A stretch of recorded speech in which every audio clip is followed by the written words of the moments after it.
Bienvenue à cette capsule hors série sur les Oscars, sur l'histoire des Oscars. Donc, cette semaine, en fait, on s'intéresse à la catégorie meilleur réalisateur comédie. Je suis toujours en compagnie de Jade. Ça va bien, Jade? Oui, ça va bien. Donc, meilleur réalisateur comédie, parce que la première année, on a décidé de diviser comédie et drame. Donc, on a regardé seulement 2 films pour cette catégorie-là, ce qui est complètement différent là, de ce qu'il y a maintenant aujourd'hui. Donc, ça a été une catégorie rapide. Là, seulement 2 films, mais en théorie, regarder, c'est ça, il y en avait 3 de nominés, de nommés, pardon. Donc, c'est toi qui m'as appris ça, qu'il faut pas dire nominé, mais bien nommé. Donc, je fais toujours l'erreur, mais bon, quand je l'écris au moins, c'est pas si mal. Je pense que t'es pas la seule personne qui... Non, en effet. Donc, on va parler un peu, en fait, de la catégorie, puis de un peu, c'est quoi un réalisateur, là? Qu'est-ce que ça veut dire? Des fois, on se perd un peu dans les termes réalisateur, producteur. Donc, cette catégorie-là, en fait, le prix est redonné annuellement au meilleur réalisateur, hein, sans grande surprise. Un réalisateur, en fait, c'est celui qui contrôle tous les aspects artistiques et dramatiques, ou dans ce cas-ci, comiques, d'un film. C'est lui qui visualise le scénario tout en guidant l'équipe technique et la distribution pour accomplir sa vision du film. Il joue un rôle clé dans toutes les facettes du film. Il choisit souvent la distribution finale, les décors et les aspects créatifs du film. Il y a plusieurs styles de réalisation. Certains préfèrent donner plus de place à leur équipe, alors que d'autres aiment mieux tout gérer eux-mêmes. On va voir des gens de ces 2 catégories-là quand même assez fréquemment au cours de notre parcours, hein, des Oscars. Donc c'est un peu là, tu sais, si on fait un parallèle avec le monde de la musique, c'est un peu le chef d'orchestre là, pour un film. Il est donc normal là, que cette catégorie-là soit intimement liée avec celle du meilleur film, parce que c'est un peu justement l'aboutissement de cette vision-là, parce qu'en 92 ans d'histoire, là, il y a 66 fois où le gagnant de la réalisation a vu son film remporter l'Oscar du meilleur film, donc quasiment un peu plus que le 2/3 en fait. Dès l'année suivante, comme tu l'as mentionné, cette catégorie-là va être fusionnée avec celle de meilleur réalisateur drame pour seulement former un meilleur réalisateur tout simplement, ce qui est un peu dommage je crois, parce que c'est pas nécessairement le même style de réalisation, puis c'est très rare qu'on voit des films comiques par exemple, ou des réalisateurs comiques remporter des Oscars. Là. Oui, mais en même temps, il y a les Golden Globes là, qui le font aujourd'hui. Je sais pas en quelle année ils sont venus. On va sûrement en parler quand on va je pense que c'est début, milieu des années 50. Donc, c'est quand même... On a quand même plusieurs éditions, mais tu sais, les Golden Globes font ça là, aussi. Ils séparent tout. Là, meilleur acteur comédie, meilleur acteur drame aussi. Donc, tu sais, c'est ça. On va y arriver. Donc, 2 films vont être en compétition cette année-là. 2 réalisateurs, en fait, pour 2 films. Donc, il y a Lewis Milestone, un grand réalisateur là, qui a fait Two Arabian Nights. Et il y a Ted Wilde qui a fait le film Speedy, un film d'Harold Lloyd. Puis là, c'est ça. Il était supposé être 3 parce que, comme on a mentionné dans le premier épisode, c'est 3 personnes par catégorie qui sont supposées être nominées. Mais c'est qu'on a retiré la nomination de Charlie Chaplin pour The Circus, pour lui donner en fait un Oscar honorifique pour l'ensemble de son travail. Donc ces nominations en fait étaient meilleur acteur, meilleur scénario original, meilleur réalisateur comédie et meilleur film. Donc ce qui explique que, excepté pour meilleur film, toutes ces catégories-là ont seulement 2 noms plutôt que 3. Donc on va commencer en fait avec Two Arabian Nights, un film de 1927 de Lewis Milestone. C'est un film d'aventure, une comédie évidemment, avec William Boyd, Mary Astor et Louis Wolheim, ou Walheim. Donc, c'est un petit résumé rapide. Là. Donc, durant la Première Guerre mondiale, 2 soldats américains sont amenés dans un camp de prisonniers allemands. Les 2 ne s'apprécient pas beaucoup, mais en viennent à se lier d'amitié. Ils vont tenter avec succès de s'échapper de ce camp-là, de ce camp de prisonniers, mais ils vont être forcés à joindre un groupe de prisonniers arabes qu'on envoie par train à Constantinople. Les 2 parviennent à s'échapper à nouveau, puis ils sont embarqués dans un bateau en direction de l'Arabie. Donc, on n'a pas le choix. On continue encore vers l'Arabie, où ils font la connaissance et tombent amoureux de Mirza, une femme voilée arabe qui est présente sur le bateau puis qui est déjà promise à quelqu'un. Donc, c'est ça. Puis le deuxième film, en fait, c'est Speedy. Oui, Speedy, réalisateur Ted Wilde, dont on va pouvoir parler plus tard. Mais en fait, Speedy, là, une petite comédie vraiment, vraiment plus légère que l'autre, je dirais. C'est, dans le fond, Speedy, qui est Harold Lloyd, qui veut essayer de sauver le dernier... c'est comme un tramway. Ben, c'est pas vraiment un tramway, parce que le tramway, c'est plus moderne, mais traîné par un cheval, qui est opéré par le grand-père de sa copine. Donc, il va essayer de le sauver. Donc, il y a une espèce de magnat du transport qui essaye d'acheter le chemin, dans le fond, le chemin de fer, pour construire, lui, un tramway. Puis pour ça, ben c'est ça, il doit racheter plein de commerces puis tout ça, donc ils vont avoir le levier là-dedans, là, donc essayer de vendre le rail là, vraiment plus cher que c'est supposé finalement, pour sauver la business du grand-père, ou au moins y donner assez d'argent là, pour ça. Fait que des grosses scènes de carriole à travers New York, et puis un petit caméo de Babe Ruth au passage là. Donc c'est ça, c'est assez léger. C'est ça, c'est un film de 1928 qui est une comédie action famille aussi, avec Harold Lloyd, on l'a mentionné, qui est en fait, c'est ça, un des 3 piliers là, des films muets. Ouais, ben c'est ça, Harold Lloyd là, qui a à peu près un petit peu plus que 200 crédits de jeu sur IMDb. Il a fait beaucoup, en fait, exclusivement des courts-métrages là, entre 1913 et 1922. C'était aussi un scénariste, producteur et réalisateur. Il est apparu entre autres dans Ben-Hur, mais pas crédité.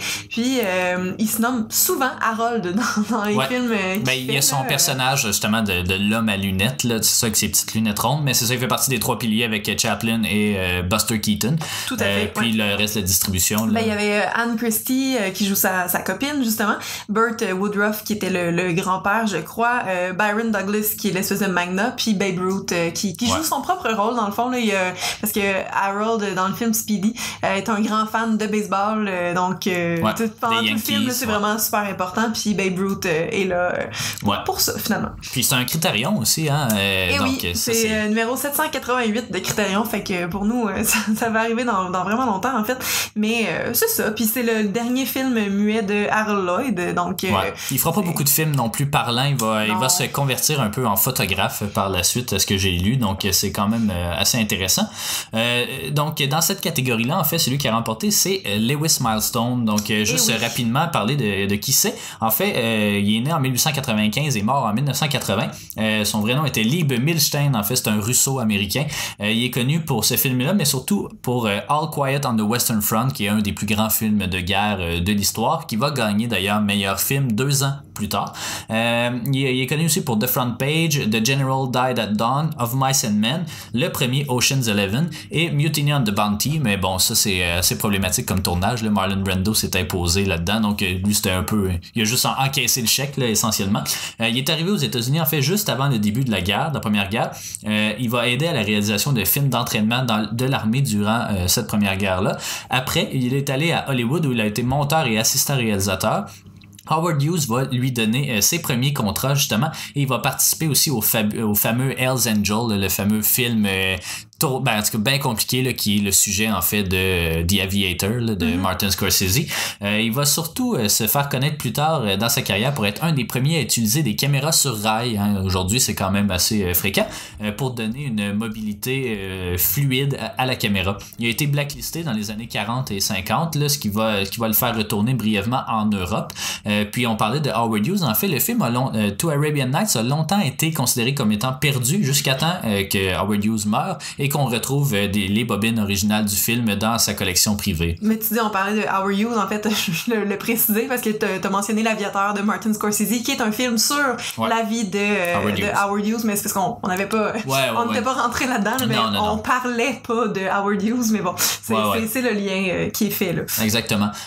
Puis, donc, c'est lui qui a remporté, en fait, puis il va remporter un autre Oscar pour meilleur réalisateur 2 ans après pour All Quiet on the Western Front. Donc, c'est le premier réalisateur à remporter 2 fois l'Oscar du meilleur réalisateur, assez rapidement, assez rapproché d'ailleurs. Ted Wilde, pas très connu. Non, c'est ça. Ted Wilde, en fait, était là, surtout de l'espèce de troupe d'écriture de Harold Lloyd. Donc, ils ont travaillé ensemble sur beaucoup de projets. Tu sais, il y avait, dans le fond, The Kid Brother, For Heaven's Sake, The Freshman Girl, The Freshman Girl Shy, Why Worry. Tu sais, il y avait comme vraiment beaucoup de films, soit qu'il a réalisé ou qu'il a écrit, ou mais beaucoup avec Harold Lloyd, justement. Puis écoute, 7 films, 2 shorts entre 1924 et 1930, puis c'est pas mal tout ce qu'il y avait là, sur lui. Donc Harold Lloyd, j'imagine, ça devait être un peu comme un Chaplin. Là. C'était peut-être pas lui qui réalisait, mais tu sais, c'est lui vraiment là, qui s'occupait de tout dans le film. Là. Ben, c'est un peu un pion de Ted Wilde. Présager aussi, là. Tu sais, je regardais justement dans la carrière de Ted Wilde, puis c'était toujours Harold Lloyd qui était sur les pochettes de films, là. Fait que, c'est sûrement comme un espèce de crew qui était tout le temps ensemble, finalement, là. Mais bon. Puis donc, c'est Lewis Milestone qui va gagner. Puis, en fait, c'est pas nécessairement choquant, mais ça aurait peut-être pas été mon vote, en fait. Mais parce que tu serais allé avec Chaplin, avec The Circus. Non, mais je serais peut-être allé avec Ted Wilde, mais en fait, probablement que Lewis Milestone a remporté, parce qu'on l'a vu, tout Arabian Nights, il est quand même une plus grande ampleur que l'autre, là, qui se passe seulement à New York. Donc, il y a plusieurs décors. On passe des tranchées jusqu'à l'Arabie, justement, en passant par des navires, des camps de prisonniers. Donc, il y a vraiment beaucoup de décors, beaucoup de choses à gérer. Une plus grande ampleur, disons, que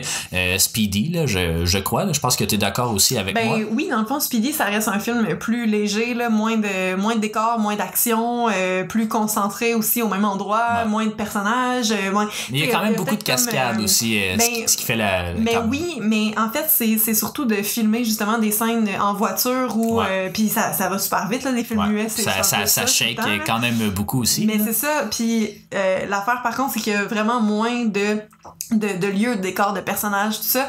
L'histoire est concentrée essentiellement en 3 parties. Là. Il y a la partie avant l'annonce de l'achat du rail. Après ça, ils vont à Coney Island qui dure à peu près comme une scène de 15-20 minutes sur un film d'1 heure et demie. Puis c'est une scène qui nous apprend rien, là. C'est juste une scène de série de sketch comiques muets, là. Tu sais, vous pouvez voir le genre, là. Puis après ça, il y a l'espèce de poursuite à New York où le corps se fait voler, ils vont le chercher, puis tout ça, puis ils essaient de battre l'autre, là, qui essaie de faire sa route. Mais essentiellement, c'est assez simple. C'est 3 segments vraiment bien divisés.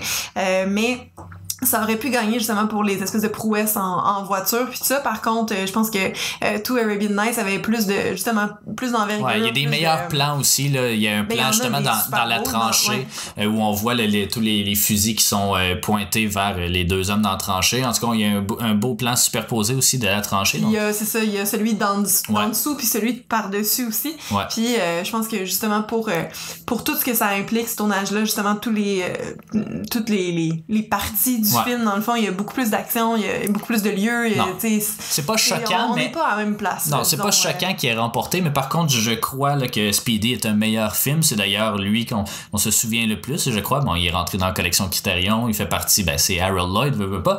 Mais on a eu plus de fun, je pense, dans Speedy que dans Two Arabian Nights, qui est comme semi une comédie, mais qui laisse présager peut-être là, son grand film justement de guerre là, qu'il va faire 2 ans après Lewis Milestone. Mais je pense qu'on s'entend aussi pour dire que si Chaplin avait été dans la catégorie, c'est lui qui aurait gagné, là. Sans trop entrer dans les détails, là. Aussi, The Circus, tu sais, au final, c'est encore moins de lieux, c'est moins de personnages encore. Il y a peut-être comme 4 personnages dans ce film-là, mais on est ailleurs. On est au cirque, c'est vraiment le fun. Il y a des vraies cascades avec des animaux, là, comme un lion, un tigre.